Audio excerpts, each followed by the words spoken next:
আজকে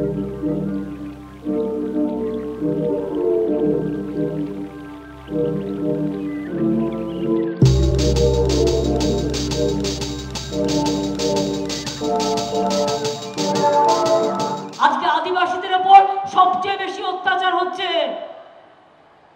আর প্রধানমন্ত্রী অনেক মিথ্যে কথা বলে বেড়াচ্ছেন। একটা প্রধানমন্ত্রীর কাছে এত মিথ্যে কথা বলা শোভা পায় না, ভালো দেখায় না। আমি আপনাদের বলছি, ওনার মন্তব্য কুৎসিত, উনি মিথ্যে কথা বলেন বলে আমাকে মিথ্যে কথা বলতে হবে, আমি এটা বিশ্বাস করি না। বিজেপি পার্টি একটা বড় জুমলাবাজ, ভাওতাবাজ, ধান্দাবাজ। মনে রাখবেন, এদের মতো চোর পার্টি আজ পর্যন্ত ভারতবর্ষে কখনো জন্মায়নি।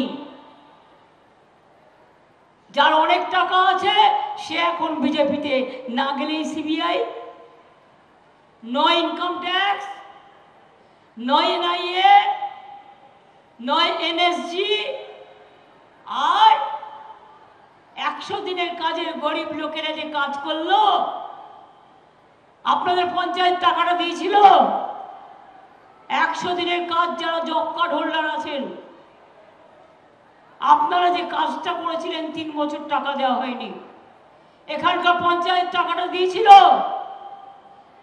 সত্যি কথা বলুন আমায়, দিয়েছিল? টাকাটা তো আমরা দিয়েছি।